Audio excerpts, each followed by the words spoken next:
দুনিয়ার সমস্ত পয়গম্বর অত্যাচারিত হলেন। শুধু তাই নয়, বিশ্ব নবী আখিরি জামানার পয়গম্বর নবী মুহাম্মদ রাসূলুল্লাহ সাল্লাল্লাহু আলাইহি ওয়াসাল্লাম জাতির কাছে আসলেন। তিনি এসে বললেন, ইয়া আইয়ুহান নাস কুলু লা ইলাহা ইল্লাল্লাহ। প্রথম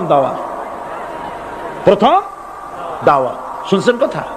রাসূলুল্লাহ বলছেন, ও জাতি, আমার রাসূল তো মক্কার রাসূল না শুধু, মদিনার রাসূল না শুধু, আরবি ভাষা ভাষীদের রাসূল না শুধু, আমার নবী কি নবী?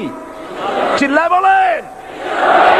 তাই তিনি বলেছেন, ও বিশ্বের মানবতা, বিশ্বের মানব গোষ্ঠী, যদি মুক্তি পেতে চাও, নাজাত পেতে চাও, উচ্চারণ করো, বিশ্বাস করো, আমল করো, বলো লা ইলাহা ইল্লাল্লাহ। জোরে পড়েন, লা ইলাহা ইল্লাল্লাহ, লা ইলাহা ইল্লাল্লাহু মুহাম্মাদুর রাসূলুল্লাহ। আবু জাহেল বুঝছিল কলেমার অর্থ? কথা বলেন না কেন? আবু জাহেল বুঝছিল? উতবা, সাইবা, মুগিরার গোষ্ঠীরা বুঝছিল? বুঝেছে। তারপরে তারা চিন্তা করলো যে সর্বনাশ তো করছে, লা ইলাহা, কোন ইলাহা নাই, আইনদাতা নাই, বিধানদাতা নাই, তাহলে আমরা কি ঘরে বসে বসে কি করব? উনি নতুন একজন ইলাহ নিয়ে আসছে, আল্লাহ ছাড়া কোন ইলাহ নাই, তাহলে আমাদের কাজটা কি? প্রথমে তারা চেষ্টা করলো যে একটু দেখি নরম নরম ভাবে হয় নাকি। চলে গেল আবু তালেবের কাছে, আছে না হাদিসে, বললো, আবু তালেব, তুমি তো কুরাইশদের নেতা, তোমার ভাইয়ের ছেলে কয়টাই কি? আশ্চর্যজনক কথা, লা ইলাহা ইল্লাল্লাহ, আল্লাহ ছাড়া কোন ইলাহ নাই, তা আমরা করবো কি? তোমার ভাতিজাকে বুঝাও লা ইলাহা ইল্লাল্লাহর দাওয়াত বন্ধ করে দিক, এর বিনিময়ে টাকা লাগে টাকা দেব, সোনা লাগে সোনা দেব, যত সুন্দরী মেয়ে চায় তাও দেব, নেতৃত্ব চায় তাও দেব, তবু যেন কালেমার দাওয়াত না দেয়। আসিনে কা হাদিসে আছে কিনা? নবীজি যখন বাড়ি ফিরলেন, চাচা আবু তালেব নিজের কলিজার টুকরা সন্তান হযরত জাফর আলীর চাইতে তিনি ভালোবাসতেন কলিজার মতো করে মুহাম্মদ সাল্লাল্লাহু আলাইহি সাল্লামকে। বলছে, বাবা, এমন কথা কেন বলো যাতে লোকেরা খেপে যায়? এই কথাগুলি বলো না, ওরা আমার কাছে এই সব প্রস্তাব দিয়ে গিয়েছে। রাসূলুল্লাহ প্রস্তাব শুনে এগ্রি করলেন। জি, আমার নবী বলেন, ও আমার চাচা আবু তালেব, প্রস্তাবকারীদেরকে শুনিয়ে দিন। হুজুরের সাথে তখন অনেক লোকজন নাকি? অনেক অস্ত্রপাতি? কিচ্ছু নাই, আল্লাহর শক্তি ছাড়া কিছুই না। আমার নবী বলেন, ও আমার চাচা আবু তালেব, প্রস্তাবকারীদেরকে শুনিয়ে দেন। যেটা দেওয়া সম্ভব সেটা তো দূরের কথা, যেটা দেওয়া সম্ভব নয় তাও যদি তারা দিতে পারে আমারে, যেমন আকাশের সূর্যটা ধরে এনে ওরা যদি আমার ডান হাতে তুলে দেয়, আকাশের পূর্ণিমার চাঁদটা ধরে যদি বাম হাতে আমার তুলে দেয়, এর বিনিময়ে এক মুহূর্তের জন্য তাওহীদের দাওয়াত আমি বন্ধ করে দেব না। সুবহানাল্লাহ। রাসূল করিম সাল্লাল্লাহু আলাইহি ওয়াসাল্লাম তাদের এই প্রস্তাবকে যখন গ্রহণ করলো না, কাফেরেরা বুঝলো। আমি আগেই বলেছি 3 শ্রেণীর লোক বাধা দিয়েছে। কয় শ্রেণী? প্রথম শ্রেণী কি?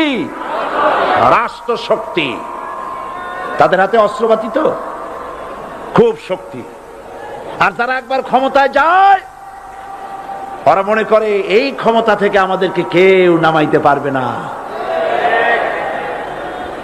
বিংশ শতকের শ্রেষ্ঠ মুজাদ্দিদ আল্লামা সৈয়দ আবুদুল্লাহ মওদুদী রাহমাতুল্লাহ আলাইহি তিনি এক জায়গায় লিখেছেন, স্বৈরাচারীরা তার পতনের সমস্ত ছিদ্র বন্ধ করে, কিন্তু একটা ছিদ্র বন্ধ করতে পারে না, মনের ভুলে সেই ছিদ্রটা থেকেই যায়, যেই ছিদ্র দিয়ে আসলে তার পতনটা হবে। ক্ষমতায় গিয়ে মনে করে চিরকাল ক্ষমতায় থাকবো। ভারতের প্রধানমন্ত্রী পণ্ডিত জওয়াহরলাল নেহেরু রাঁচি পাগলাগারদে গিয়েছেন, মেন্টাল হসপিটাল। পাগলেরা নেহেরুকে দেখে আশ্চর্য হয়ে গেছে, এত সুন্দর মানুষ, মাথায় কিস্তি টুপি, গায়ে শেরওয়ানি, মুসলমানি ড্রেসই আলাদা, যদিও তিনি হিন্দু ছিলেন, পরেছেন মুসলমানি ড্রেস। শেরওয়ানি কাদের পোশাক? কাদের পোশাক? হাতে ছড়ি নিয়ে হাঁটা, স্টাইল করে, সুন্দর পাজামা, সুন্দর টুপি, সুন্দর সাজসজ্জা করে মুসলমানদের ড্রেস। এই ড্রেস পরে তিনি গিয়েছেন, সবসময় যে ড্রেস তিনি পরতেন। পাগলেরা জিজ্ঞেস করছে, তুমি কে গো? উনি বলছেন, আমারে চেনো নাই? আমি ভারতের প্রধানমন্ত্রী পণ্ডিত জওয়াহরলাল নেহেরু। পাগলেরা বলছে, ও সেই কথা। আমরাও যখন হসপিটালে আসছিলাম, এই তোমার মতো লম্বা লম্বা কথা আমরাও বলছি। থাকো আমাদের সাথে কিছুদিন, তোমার মাথাও ঠান্ডা হয়ে যাবে।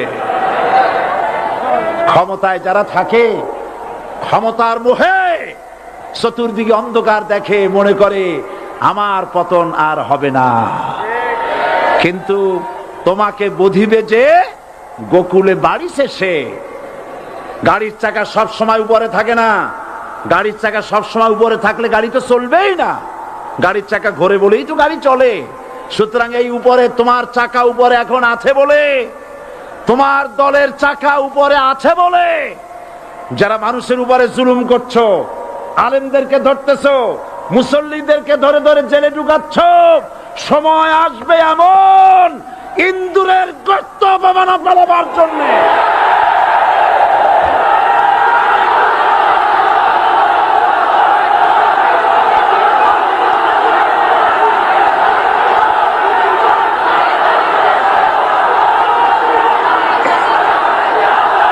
আবু জাহেলের গোষ্ঠী, আবু জাহেলের গোষ্ঠী মনে করেছে সোজা আঙ্গুলে ঘি যখন উঠলো না, আঙ্গুল বাঁকা করতে হবে। শুরু হয়ে গেল অত্যাচার। শুরু হয়েছে না? হযরত সুমাইয়া রাদিয়াল্লাহু তাআলা আনহা কি নির্মম ভাবে, নিষ্ঠুর ভাবে তাকে শহীদ করা হলো।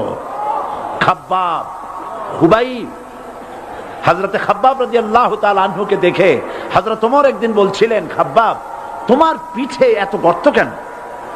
এত গর্তওয়ালা পিঠ আর এত চিকুন কোমর আমি তো জীবনেও দেখিনি। হযরত খাব্বাব বলেছেন, ওমর জানো না, ইসলাম কবুল করার অপরাধে, কালেমা পড়ার অপরাধে কাফির বেঈমানেরা আমাকে মারধর করেছে। যখন আমি তাদের মারে কালেমা ছাড়ি নাই, তখন আগুন জ্বালায়া আগুনের আংটার উপরে, আংটা আগুনের উপরে আমাকে চিৎ করে শোয়ায়া, আমি যেন নড়াচড়া করতে না পারি সেজন্য আমার বুকের উপরে পাথর চাপা দিয়া রেখেছে। আগুনে গোশত পুড়ে পুড়ে আগুন ভিতরে ঢুকেছে, গায়ের রক্ত আর চর্বি গলে গলে পড়ে আগুনগুলো নিভেছে। ওই পিঠে যে গর্ত হয়েছে আজও পর্যন্ত সেই গর্ত মিটে যায় নাই। হযরত খাব্বাব রাদিয়াল্লাহু তাআলা আনহু বলছেন, বুখারী শরীফে হাদিসে ভাবে এসেছে, ওয়ান খাব্বাব বিন আরিত রাদিয়াল্লাহু তাআলা আনহু আন্নাহু قال শাকাউনা ইলা রাসূলিল্লাহ সাল্লাল্লাহু আলাইহি ওয়াসাল্লাম ওয়া হুয়া মুতাওয়াসসাদুন বুরদাতুন লাহু ফি জিল্লিল কাবা। আমি গেলাম রাসূলুল্লাহর কাছে, যে দেখি হুজুর বাইতুল্লাহ শরীফের ছায়ায় আরাম ফরমাচ্ছেন। আমি কাছে গিয়া বললাম, আলা তাস্তানসিরু লানা, আলা তাদউ লানা ইয়া রাসূলুল্লাহ। হে রাসূল, আপনি কি আমাদের জন্য দোয়া করবেন না? আপনি কি আমাদের জন্য আল্লাহর কাছে সাহায্য প্রার্থনা করবেন না? মার খেয়ে খেয়ে তো শেষ হয়ে গেলাম। শুনতেছেন আপনারা? আল্লাহর নবী উঠে বসলেন, বললেন, খাব্বাব শোনো, তোমাদের আগে যারা এই পৃথিবীতে এসেছিলেন দ্বীনের দাওয়াত দেওয়ার জন্য, সমকালীন রাষ্ট্র শক্তি তাদেরকে ধরত, ফায়ুখাজুর রাজুলু ফায়ুহফারু লাহু ফিল আরদ, তার জন্য তারে ধরে নিয়া মাটির মধ্যে গর্ত করত, ফায়ুজআলু ফিহা, এরপরে সেই গর্তের ভিতরে তাকে কোমর পর্যন্ত গেড়ে দিত। সুম্মা ইউতা বিল মানশার, এরপরে করাত আনা হতো, ফায়ুদাউ আলা রাসিহি, এরপরে করাতটা মাথার উপরে রাখা হতো, ফায়ুজআলু নিসফাইন, এরপরে করাত দিয়া চিরে চিরে জীবিত মানুষটাকে দ্বিখণ্ডিত করে ফেলে দিত। মা ইয়াসুদ্দুহু যালিকা আন দীনি, এত কষ্ট দেওয়ার পরেও, এত জুলুম করার পরেও দ্বীনের দায়ীদেরকে এক চুল পরিমাণ আল্লাহর রাস্তা থেকে তারা সরাই দিতে পারে নাই। ওয়াল্লাহি, ও খাব্বাব, আমি আমার আল্লাহর নামে কসম করি। ও মুসলমান, কে কসম করতেছে? আল্লাহ রাসূল। আমি আমার আল্লাহর নামে কসম করি, ওয়াল্লাহি লা ইউতাম্মান্নাল্লাহু হাযাল আমর হাত্তা ইয়াসির রাকিবু মিন সানা ইলা হাযরামাউত। সেদিন বেশি দূরে নয়, ইয়েমেনের রাজধানী সানা থেকে শুরু করে সৌদি আরবের হাযরামাউত পর্যন্ত হাজার হাজার মাইল এই দীর্ঘ পথে যুবতী নারী তার সৌন্দর্যের পশ্চা নিয়া, আর ধনাঢ্য ব্যক্তিরা, সওদাগরেরা তাদের টাকা পয়সা নিয়া একাকে নিয়ে অথবা দলবদ্ধ ভাবে মানুষেরা যাতায়াত করবে। লা ইয়াখাফু ইল্লাল্লাহ, মানুষের মনের মধ্যে কোনো ভয় থাকবে না। এমন একটা সময় আসবে, ওয়ালাকিন্নাকুম তাস্তাজিলুন, অথচ তোমরা বড্ড তাড়াহুড়ো করছো। তাড়াহুড়ো করো না, অপেক্ষা করো, ধৈর্য ধরো, মার খাও, জেলে যাও, শহীদ হও, আল্লাহর রাজ কায়েম হবেই হবে।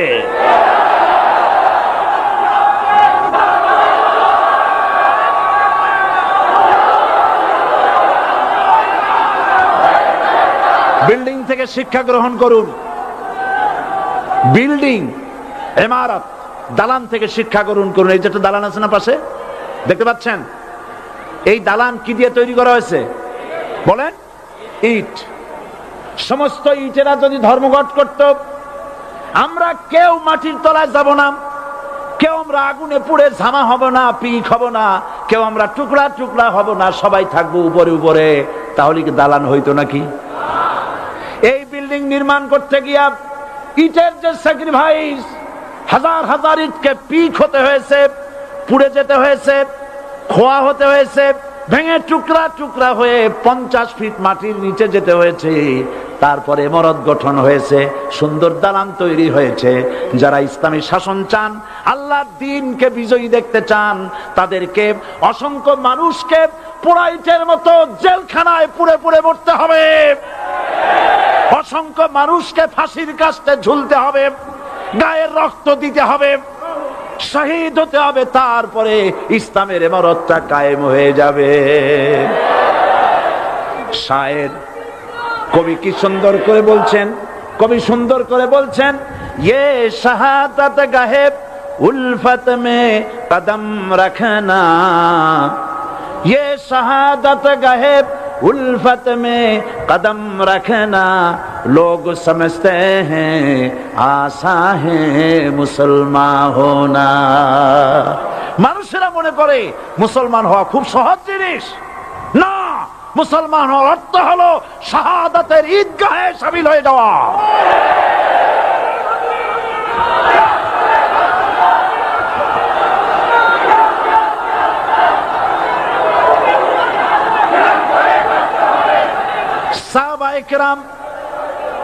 সাহাবায়ে কেরাম মার খেলেন, এবার স্বয়ং আল্লাহর নবীর গায়ে হাত তুলল। আবু জাহেল এসে হুজুরকে মারলেন, গলায় চাদর দিয়া এমন জোরে টান মেরেছে, রাসূলুল্লাহ পড়ে গিয়েছেন। হাদিসে এসেছে হুজুরের চোখ মোবারক ঠিকরে পড়ে যেতেছে, চেহারা মোবারক লাল হয়ে গিয়েছে, জমিনের উপর আছাড় মেরে ফেলেছে। রাসূলের এই অবস্থা দেখে হযরতে হামজা তখনও কাফের ছিলেন, শিকার থেকে এসে তিনি এই দৃশ্য দেখলেন, দাসীর মুখে শুনলেন, ছুটে চলে গেলেন আবু জাহেলের বাড়িতে। যায় বলে, আবু জাহেল রে, তুই মুহাম্মদ সাল্লাল্লাহু আলাইহি ওয়াসাল্লাম মেরেছিস, বল কেন মারলি? এমন ভালো মানুষ তো জীবনেও চোখে দেখি নাই, যিনি কোনো মিথ্যা কথা বলেন না, ভালো ভালো কথা বলেন, এক আল্লাহর গোলামি করার জন্য বলেন। এই সব ভালো কথা বলার জন্যই তুই তারে মারলি নাকি? আরে আবু জাহেল, তুই কি মনে করেছিস মুহাম্মদ সাল্লাল্লাহু আলাইহি ওয়াসাল্লাম তার পিতা আব্দুল্লাহ মারা গেছে বলে মুহাম্মদ সাল্লাল্লাহু আলাইহি ওয়াসাল্লাম এতিম হয়ে গেছে মনে করেছিস নাকি? জেনে রাখ, মুহাম্মদ সাল্লাল্লাহু আলাইহি ওয়াসাল্লামের পিতা আব্দুল্লাহ মারা গেছে, কিন্তু চাচা হামজা তো মরে যায় নাই। হাতের ধনুক দিয়া এমন জোরে আঘাত মারলেন, আবু জাহেলের মাথা ফেটে রক্ত ফিনকি দিয়ে বেরিয়ে এলো। হযরতে হামজা ঘরে ফিরে এসে রাসূল করিম সাল্লাল্লাহু আলাইহি ওয়াসাল্লামের মস্তক মোবারক কোলে উঠায় নিলেন আর বললেন, বাবা তোমাকে মেরেছে বলে আমি আবু জাহেলের মাথাটা ফাটাই দিয়ে আসছি, তুমি খুশি হও। হুজুর বলছেন, চাচা কার মাথা ফাটাইছো এইটা বলে আমারে খুশি করতে পারবা না। হযরতে হামজা বলেন, তুমি কি হলে খুশি হবে? হুজুর বলেন, হামজা চাচা গো, আমি খুশি হব যদি একটিবার চাচা তোমার মুখে শুনতে পাই ঈমানের কালেমা। হযরতে হামজা বলেন, মুহাম্মদ সাল্লাল্লাহু আলাইহি ওয়াসাল্লাম, আমি বুঝতে পেরেছি তুমি কোন সাধারণ মানুষ নয়। সাধারণ মানুষ হলে পরে তুমি প্রতিশোধে বিশ্বাসী হতে, খুশি হতে। প্রতিশোধে বিশ্বাসী হও নাই, তুমি অবশ্যই আল্লাহর নবী, কোনো সন্দেহ আমার নাই। তুমি সাক্ষী থাকো, আমি পড়ে নিলাম, লা ইলাহা ইল্লাল্লাহু মুহাম্মাদুর রাসূলুল্লাহ। জোরে পড়ে, লা ইলাহা ইল্লাল্লাহু মুহাম্মাদুর রাসূলুল্লাহ। ঘাবড়াবার কারণ নাই। এর অর্থ এই নাই যে আপনারা কালেমার দাওয়াত দিবেন আর রাষ্ট্রশক্তি আপনারে পিটাইতেই থাকবে, আপনার কোনদিন আপনার সুদিন ফিরে আসবে না। বিষয়টা কি এমন না। আমার আল্লাহর ওয়াদা শুনুন, ওয়ালা তাহিনু ওয়ালা তাহজানু ওয়া আনতুমুল আলাউনা ইন কুনতুম মুমিনিন। মুমিন যদি হও আমি তোমাদেরকে বিজয় দান করব। সুবহানাল্লাহ বলেন। আজ যদি আমাদের উপরে বিপদ এসে থাকে তাহলে তার একমাত্র কারণ পূর্ণাঙ্গ ঈমানের অভাব আমাদের মধ্যে রয়েছে, ঠিক কিনা? আজ পৃথিবীতে সব থেকে মার খায় কারা? চিল্লায় বলো। আলজেরিয়ায় কারা? বসনিয়ায় কারা? চেচনিয়ায় কারা? প্যালেস্টাইনে কারা? আহা, প্যালেস্টাইনের মুসলমানদেরকে মারি মেরে শেষ করে দিল। দেখছেন ছবিতে না? দেখেন না? প্যালেস্টাইনের মুসলমানদের যে কে যখন মারা হচ্ছে, বাংলাদেশের প্রধানমন্ত্রী তখন আমেরিকায় ক্লিনটনের সঙ্গে কথা বলতেছেন। তিনি ক্লিনটনের কাছে তার পিতৃ হত্যার জন্য দায়ী সাজাপ্রাপ্ত 3 জন ব্যক্তিকে ফেরত চাচ্ছিলেন। আমার দৃষ্টিতে এটা কোনো অপরাধ নয়। সন্তান তার পিতার প্রতি আকর্ষণ থাকবেই। আমার আপত্তি সেখানে আপনি প্রধানমন্ত্রী শুধু শেখ পরিবারের প্রধানমন্ত্রী নন, শুধু আওয়ামী লীগের প্রধানমন্ত্রী হওয়া উচিত নয় আপনার। আপনি পৃথিবীর দ্বিতীয় বৃহত্তম বাংলাদেশের 12 কোটি মুসলমানের প্রধানমন্ত্রী। পিতৃ হত্যার আসামি ফেরত চাইলেন, কিন্তু বিল ক্লিনটনের আশ্রয় প্রশ্রয় লালিত পৃথিবীর অসভ্য জাতি সন্ত্রাসী ইহুদিরা প্যালেস্টাইনের মুসলমানদেরকে পাখির মতো গুলি করে হত্যা করছে। আপনি কেন এর জবাব চাইলেন না?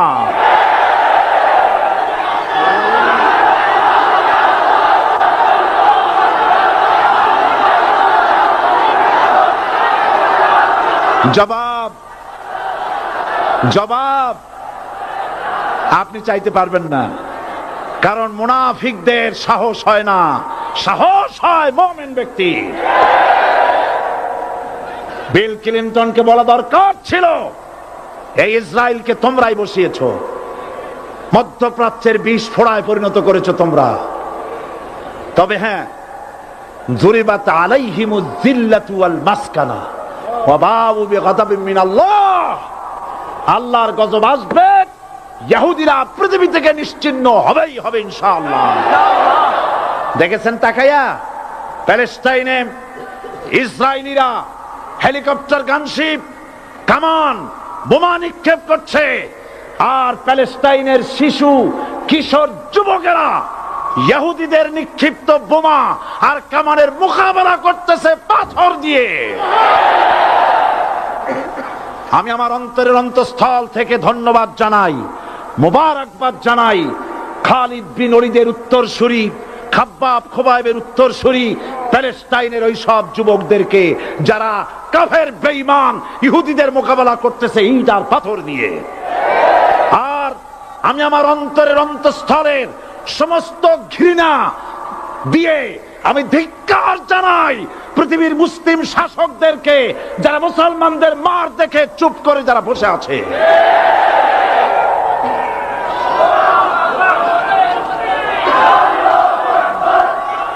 মুসলমান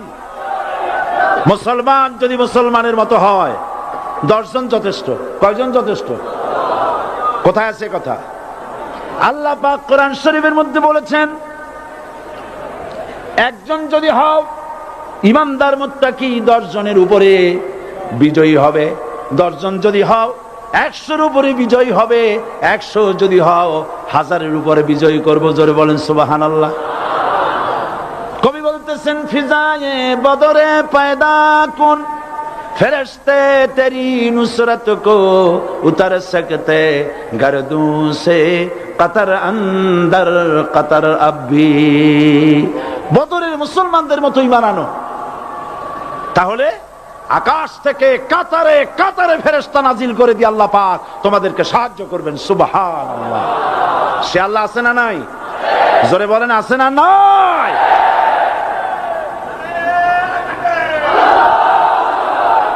সেই আল্লাহ রাব্বুল আলামিন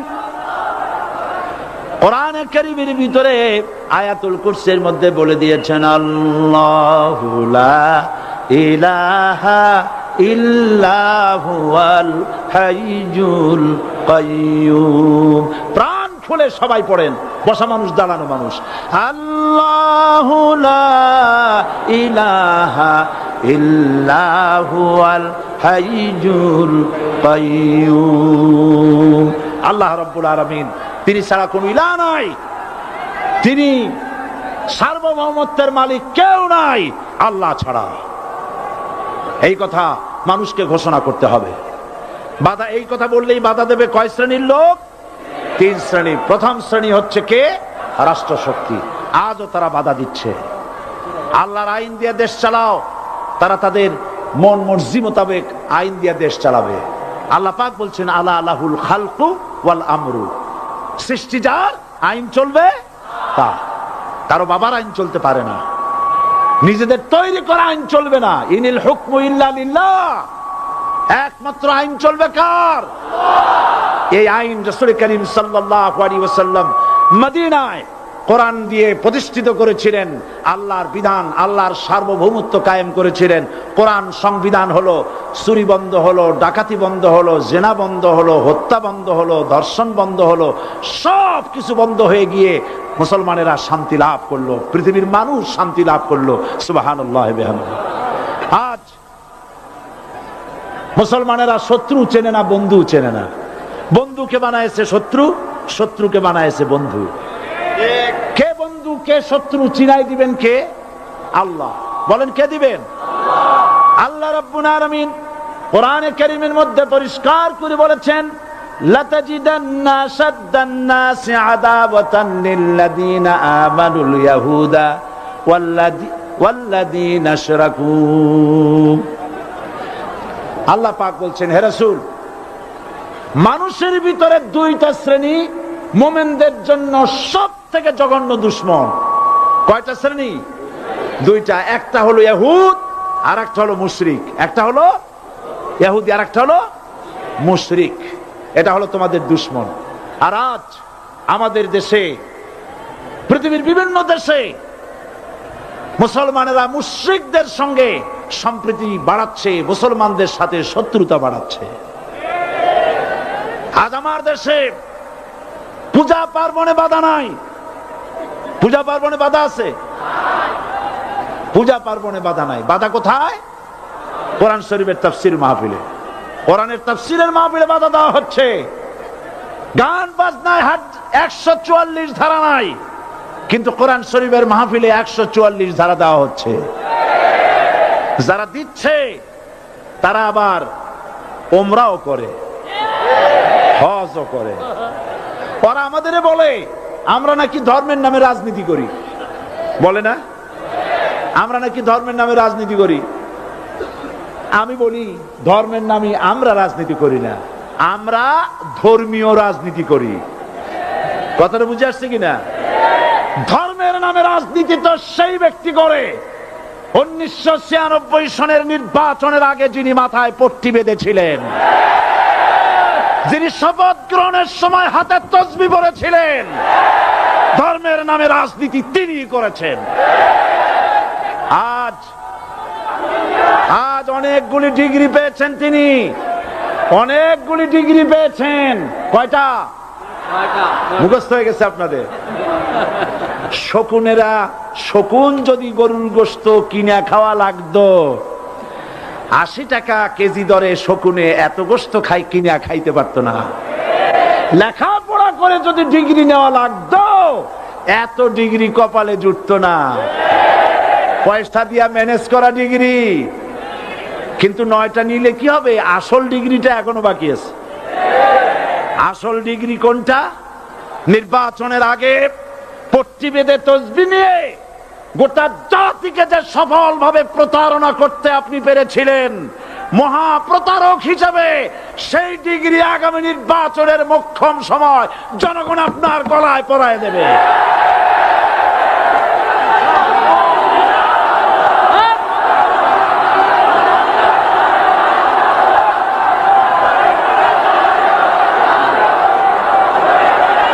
সুতরাং ধর্মের নামে রাজনীতি নয়, আমরা ধর্মীয় রাজনীতি করি, আমরা এই কোরআনের রাজনীতি করি।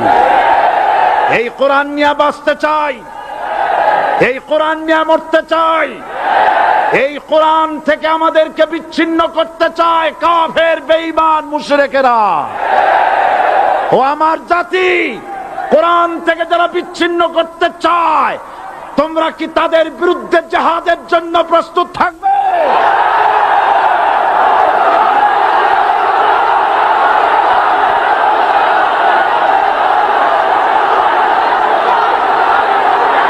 বসেন, বসেন, বসেন, বসেন, বসেন। আমি বুঝতে পেরেছি বিষয়টা কি। আসরের পরের থেকে বসা তো, সুযোগ পাইয়া খাড়া হইয়া কোমর সোজা করলেন। বসেন, সবাই বসেন। কোমর সোজা হয়ে গেছে, বসেন। এত বড় মাহফিল, জীবনে আর একটা পাবো নিশ্চয়তা আছে কি? জোরে বলেন, আছে?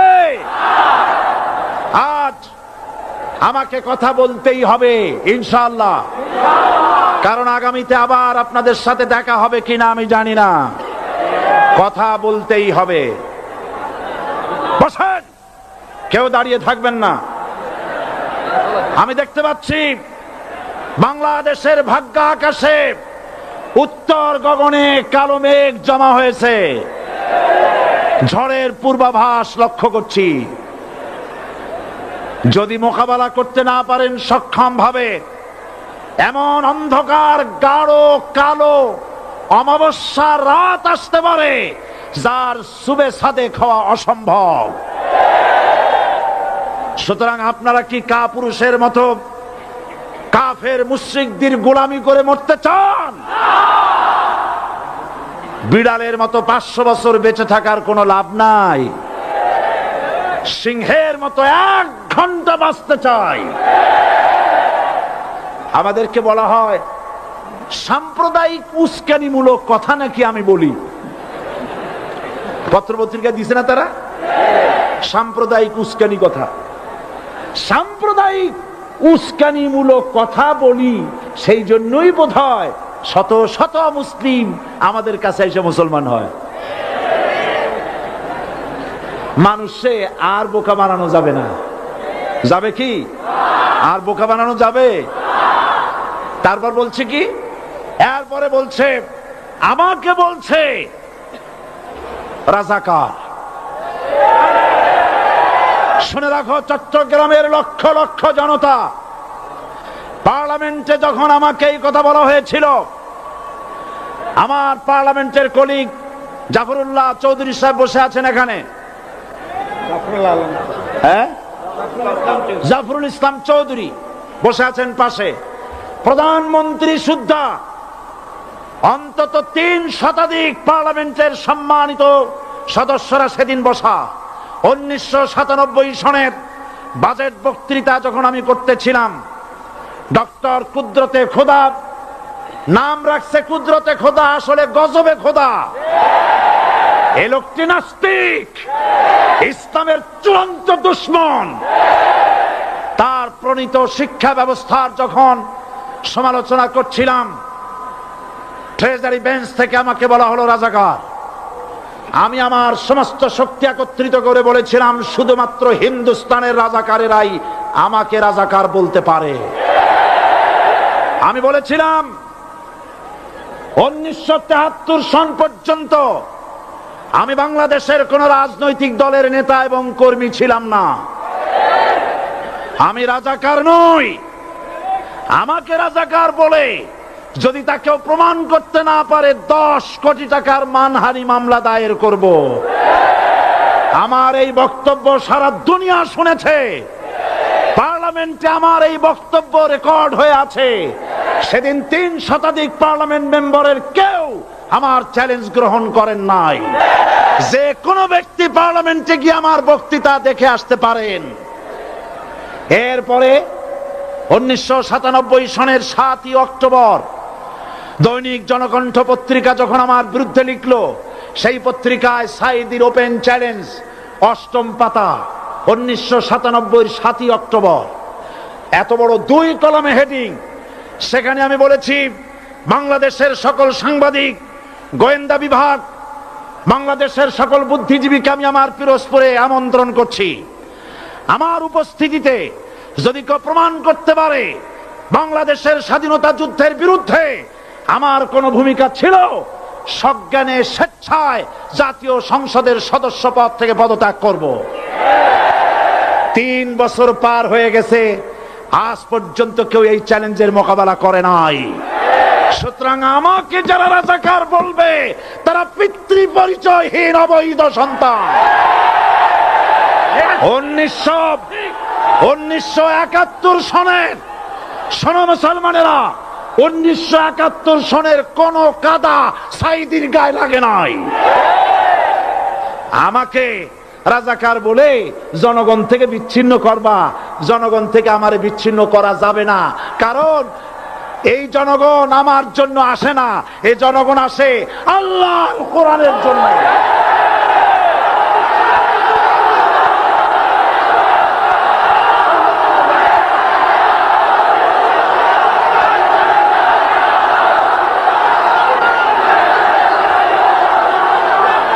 আজকে আর যারা ইসলামের কথা বলে, যারা ইসলামের কথা বলে তারাই রাজাকার, তারাই মৌলবাদী।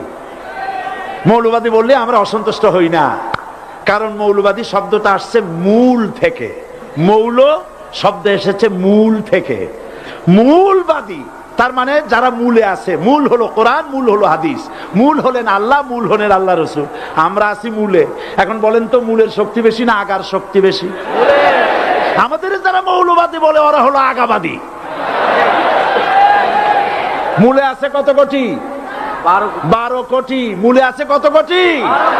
আর আমাদের যারা মৌলবাদী বলে ওই থাকো গাছের আগায়, আমরা মূলে।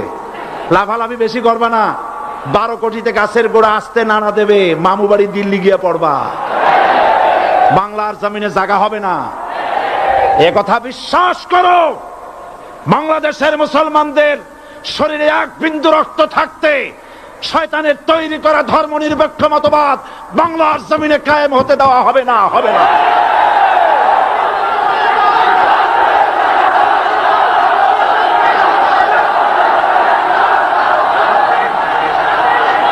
রাসূল করিম সাল্লাল্লাহু আলাইহি ওয়াসাল্লাম কোরআন প্রতিষ্ঠার জন্য আন্দোলন করেছিলেন। আয়াতুল কুরসি আমাদের সে কথাই শিখেছে।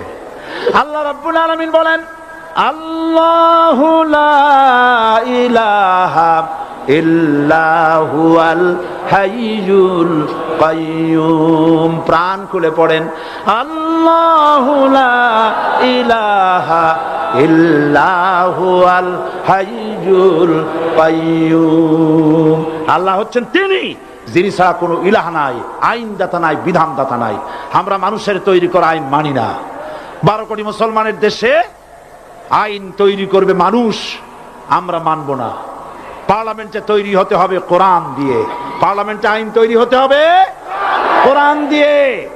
সুতরাং ভয় যতই পান, আর যতই ষড়যন্ত্র করেন, চার দল যখন একত্রিত হয়েছে, ঐক্যবদ্ধ থাকবে, সরকার ঐক্যবদ্ধভাবে গঠন হবে, নির্বাচন ঐক্যবদ্ধভাবে হবে, এবং কোরআন হবে, আল কোরআনের পার্লামেন্ট হবে বাংলাদেশে।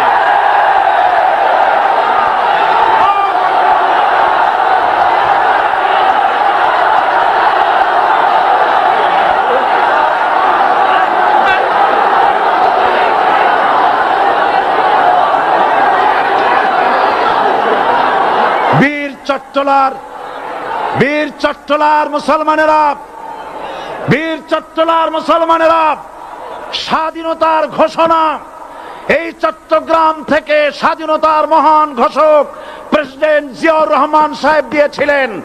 এই চট্টগ্রাম থেকেই ইসলামী রাষ্ট্রের ঘোষণা হবে।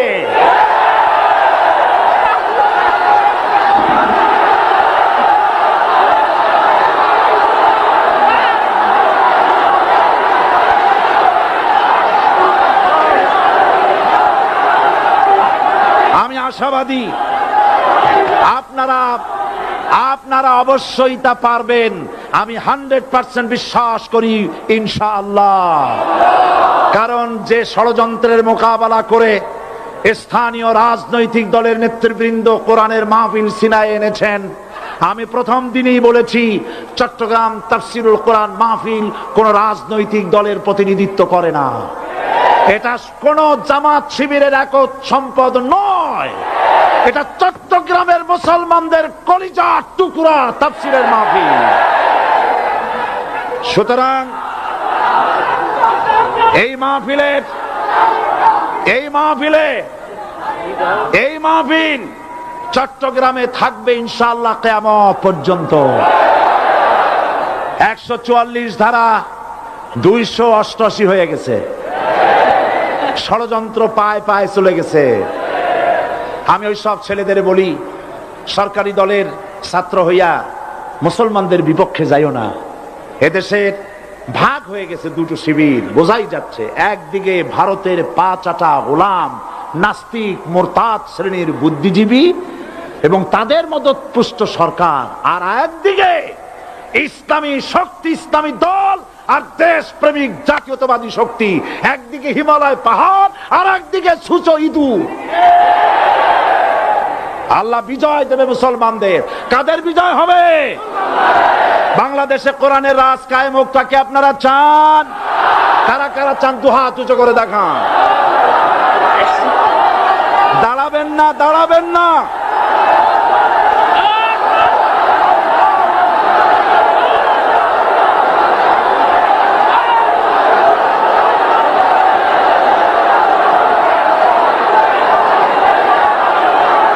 বসুন,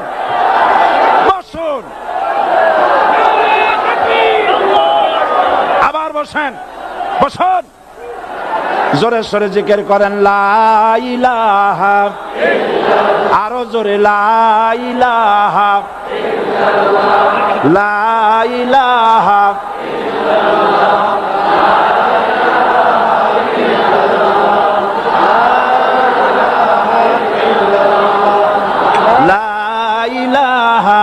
ইল্লাল্লাহ, লা ইলাহা ইল্লাল্লাহ, লা ইলাহা ইল্লাল্লাহ মুহাম্মাদুর রাসূলুল্লাহ। যারা যেখানে দাঁড়িয়েছেন বসুন। 3 শ্রেণীর লোকেরা আল্লাহর কালেমায় বাধা দিয়েছে। কয় শ্রেণী? একটা হলো রাষ্ট্রশক্তি, 2 নম্বরে মনে আছে ধনাঢ্য পুঁজিপতির গোষ্ঠী, ওরাও বাধা দিয়েছে। কারণ ইসলামকে বলা হয় পুঁজিবাদের আশ্রয়স্থল। নাউজুবিল্লাহ। সর্বপ্রথম ইসলাম কবুল করেছে কারা? ধনীরা না গরিবরা? কারা? গরিবেরা। সুতরাং ধনাঢ্য ব্যক্তিরা মনে করলো যে আমাদের তো সর্বনাশ হয়ে যাবে, আমরা দাস দাসী ধরে রাখতে পারবো না, আমরা মানুষকে শোষণ করতে পারবো না, যে নতুন কলেমার দাওয়াত আসছে। সুতরাং সরকারের হাতকে তারা পয়সা দিয়া শক্ত করেছে আর বলেছে যত টাকা লাগে এই লোকগুলারে ঠ্যাঙ্গান। আজও আছে কিনা? তা আছে কিনা? 3 নম্বরে বাধা দিয়েছে ধর্মের নামের এক শ্রেণীর কায়েমি স্বার্থবাদী শক্তি, যার সম্পর্কে সূরা তাওবায় আল্লাহ পাক বলেছেন ইন্না কাসীরাম মিনাল আহবারি ওয়ার রুহবান লা ইয়াকুলুনা আমওয়ালান নাস বিল বাতিল ওয়া ইয়াসুদ্দুনা আন সাবিলিল্লাহ। ইহুদি আহলে কিতাবদের মধ্যে এক শ্রেণীর বুজুর্গ ধরনের লোক, দরবেশ জাতীয় লোক,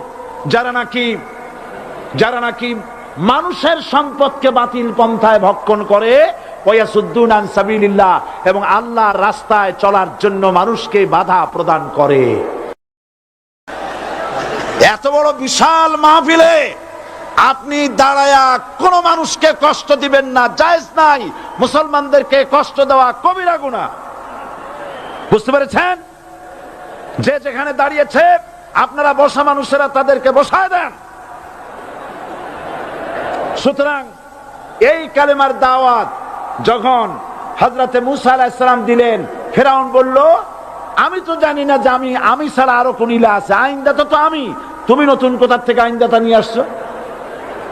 ফেরাউন বলছে দেখো, আমারে বাদ দিয়া যদি অন্য কাউকে ইলাহ বলে তুমি মানো, আর সেই শিক্ষা যদি যে জাতিকে দাও, তাহলে আমি তোমাকে ধরে লাআজআলান্নাকা মিনাল মাসজুনিন, আমি তোমাকে কারারুদ্ধ করব, আমি তোমাকে জেলখানায় ঢুকিয়ে দেব। রাষ্ট্রশক্তি প্রথম বাধা দিল কারা? বলেন সবাই। সেই বাধা কি ওখানে শেষ হয়েছে না এখনো আছে? আছে কিনা জোরে বলেন। আমি তোমাকে জেলখানায় ঢুকাবো। হযরত মুসা আলাইহিস সালাম বলেন ফেরাউন রে, জেলের ভয় আমি করি না, আমার কি জেলের ভয় দেখায়া লাভ নাই, আমি আল্লাহ পাকের পয়গম্বর হযরতে মুসা আলাইহিস সালাম। ফেরাউনের দলবল আছে, লোক লস্কর আছে, তার অস্ত্রের অভাব নাই। আল্লাহ রাব্বুল আলামিন মুসা আলাইহিস সালামের কাছে একটা অস্ত্র দিয়া দিলেন। দিছিলেন কিনা? আল্লাহ পাক হযরত মুসা কি বলেছেন, ওয়া মা তিলকা বিয়ামিনিকা ইয়া মুসা, মুসা রে তোমার হাতে ওটা কি? মুসা আলাইহিস সালাম বললেন এটা লাঠি। আল্লাহ পাক বললেন ফেলে দাও লাঠি। লাঠি ফালায় দিলেন, কি হয়ে গেল? হিয়া হাইয়াতুন তাসআ, লাঠি হয়ে গেল। এখন লাঠি পড়ে সাপ হয়ে গেল। সাপ দেখে নবী হোক, ওলি হোক, সাহাবী হোক আর আলেম হোক, সাপ দেখলে ভয় করে না মানুষের? মুসা আলাইহিস সালাম ভয় পাইছে। আল্লাহ রাব্বুল আলামিন হযরত মুসাকে শোনায় দিলেন, খুযহা ওয়া লা তাখাফ সানুঈদুহা সিরাতাহাল উলা,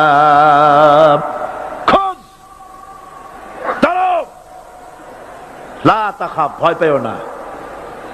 আল্লাহ বলছেন ধরো, ভয় পেও না। ধরার সঙ্গে সঙ্গে স্বাভাবিক অবস্থায় ফিরে আসবে, আবার লাঠি হয়ে যাবে। এখন আল্লাহ বলছেন ধরো। মুসা আলাইহিস সালাম কি ভয় পাওয়া উচিত হবে? উচিত হবে? মুসা আলাইহিস সালাম কি ভয় পাইছিলেন? কারণ হচ্ছে এই দুশমনের শক্তিটা খুব বড়ই দেখা যায়, মনে হয় যেন অনেক বড়, কি জানি কি। আল্লাহ পাক বলছেন ইন্না কাইদাশ শায়তানে কানা দাঈফা, শয়তানের চক্রান্ত যতই তুমি মনে করো অনেক ষড়যন্ত্রের জাল বিস্তার হয়ে আছে, আল্লাহ কয় কিছুই না, দাঈফা, অত্যন্ত দুর্বল। আল্লাহ পাক বললেন ধরো। মুসা আলাইহিস সালাম সাপ ধরলেন, সঙ্গে সঙ্গে লাঠি হয়ে গেল। ফেরাউন বরদাস্ত করলো না, রাষ্ট্রশক্তির পক্ষ থেকে আক্রমণ শুরু হলো। অপরাধ কি? মুসা আলাইহিস সালামের অপরাধ কি? কি অপরাধ? মাশাআল্লাহ, বুঝতে পেরেছেন। অপরাধ হচ্ছে তিনি বলেছেন লা ইলাহা, জোরে বলেন লা ইলাহা ইল্লাল্লাহ। এই কালেমাকে আজ আমরা ভিক্ষার বুলি বানাইছি। এটা হলো সার্বভৌমত্বের বুলি, এটা হচ্ছে আল্লাহ পাকের সার্বভৌমত্বের কথা। আজ আমরা মানুষের কাছে আমরা শুনি, মানুষেরা ভিক্ষা চায়, লা ইলাহা ইল্লাল্লাহ, এক মুঠ চাউল দেন, লা ইলাহা ইল্লাল্লাহ 10 খান পাই দেন। এই হচ্ছে কালেমার জিকির। আবার কেউ কেউ জিকির করতেছে লা ইলাহা আস্তে, ইল্লাল্লাহ জোরে, এমন জোরে কলব সাফ করে, কলব তাতে থাকলেও পারে গেলেও পারে। এই কালেমার জার, এর আঘাত পয়গম্বররা মেরেছেন। হযরতে মূসা আলাইহিস সালাম যখন বলেছেন লা ইলাহা ইল্লাল্লাহ, এই ধাক্কা ফেরাউন বরদাস্ত করতে পারে নাই। দরিয়ায় নীলের ভিতরে আল্লাহ পাক ডুবাইয়ে শেষ করে দিয়েছেন, দেন নাই? হযরতে মূসা আলাইহিস সালাম তার উম্মতেরা দরিয়ার পাশে বসে দ্বীনি কথাবার্তা বলতেছেন। এমন সময় ফেরাউন, তার শত্রু হচ্ছে মূসা আলাইহিস সালাম। শত্রু কেন? মূসা কি ফেরাউনের পাকা ধানে মই দিয়েছে নাকি? বলেন আপনারা। তার হালের গরু পিটায় মারছে নাকি? অপরাধ হলো তিনি আল্লাহর জমিনে আল্লাহর আইন প্রতিষ্ঠার কথা বলেছেন। এই শুধুমাত্র এই অপরাধে ফেরাউন তার দলবল নিয়ে 3 দিক থেকে আক্রমণ করেছে। মূসা আলাইহিস সালামের উম্মতেরা ভয় পেয়ে গেছেন।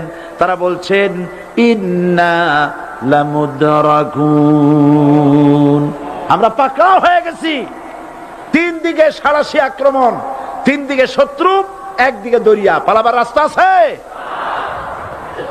হযরত মূসা আলাইহিস সালাম ভয় পেয়ে গেলেন, সারেন্ডার করলেন না।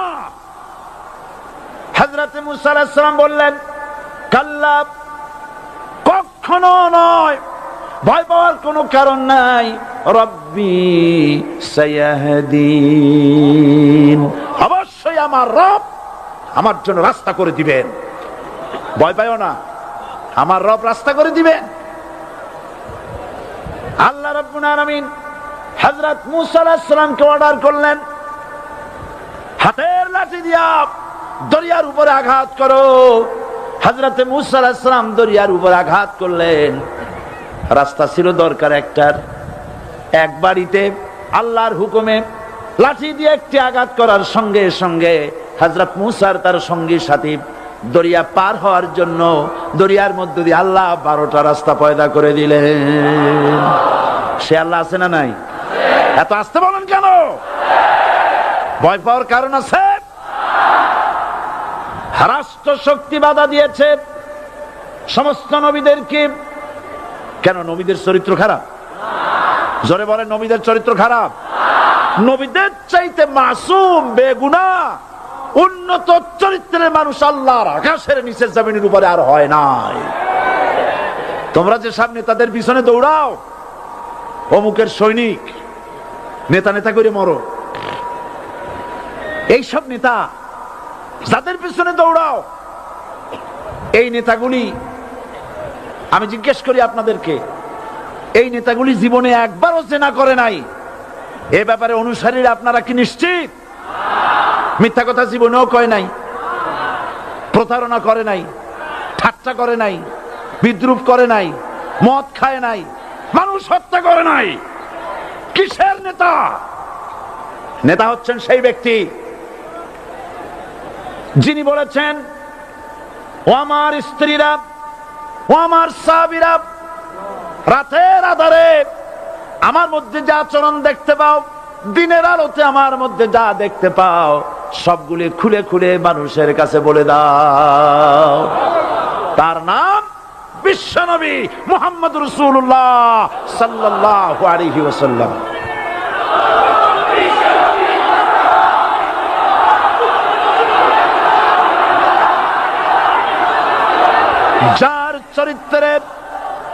যার চরিত্রের সার্টিফিকেট আল্লাহ রাব্বুল আলামিন নিজে দিচ্ছেন, ওয়া ইন্নাকা লাআলা খুলুকিন আযীম।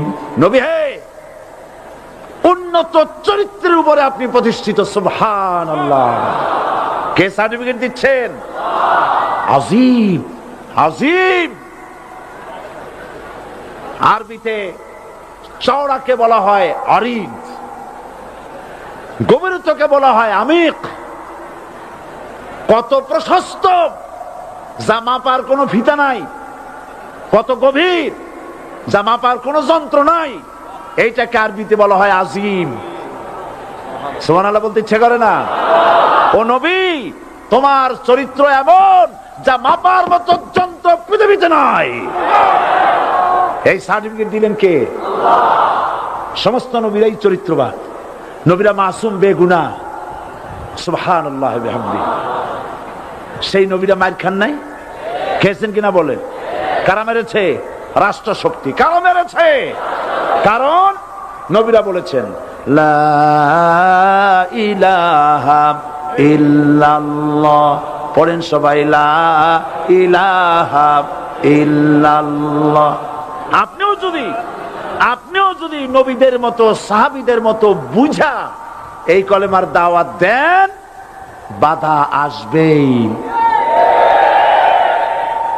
বোঝাবুঝির ব্যাপার, বুঝতেই সারল। কত মাহফিল হয় বাংলাদেশে, হয় না? কোনো বাধা নাই, ঠিক কিনা? কত পূজা হয়, পার্বণ হয়, গান হয়, থিয়েটার হয়, গুনাগার বিবির গান হয়, কত কিছু হয়। কোনো বাধা আছে? তাফসীরের মাহফিলে বাধা। কারণ ওরা বুঝতে পেরেছে এ তাফসীরের মাহফিলে গাজীর গীত হয় না, এ তাফসীরের মাহফিলে আল্লাহর সার্বভৌমত্ব কায়েমের আন্দোলন চলে।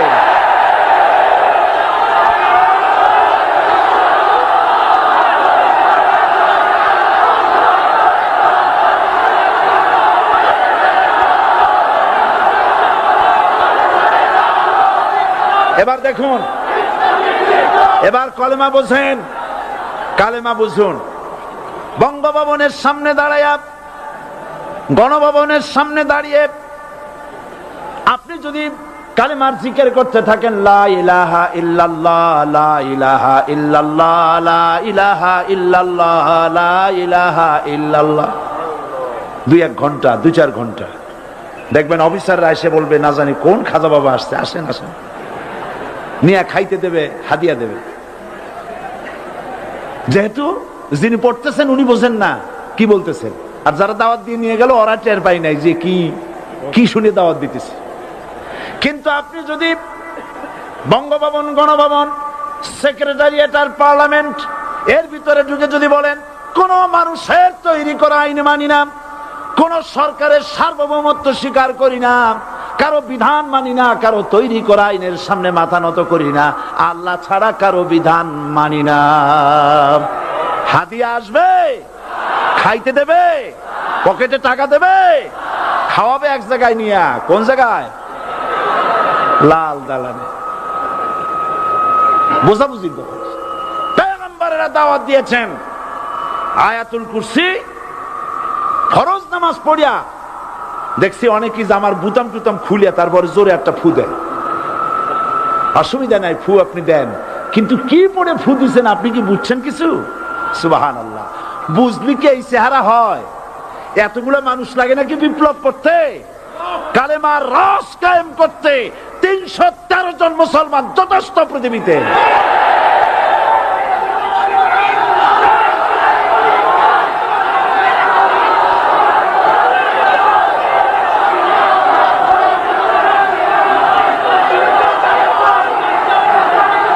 আল্লাহ পাক কোরআনে কারীমের মধ্যে আল্লাহ পাক বলেছেন এমন একজন নবী পাঠাই নাই, ইয়া হাসরাতান আলাল ইবাদ, বান্দার উপরে আফসোস।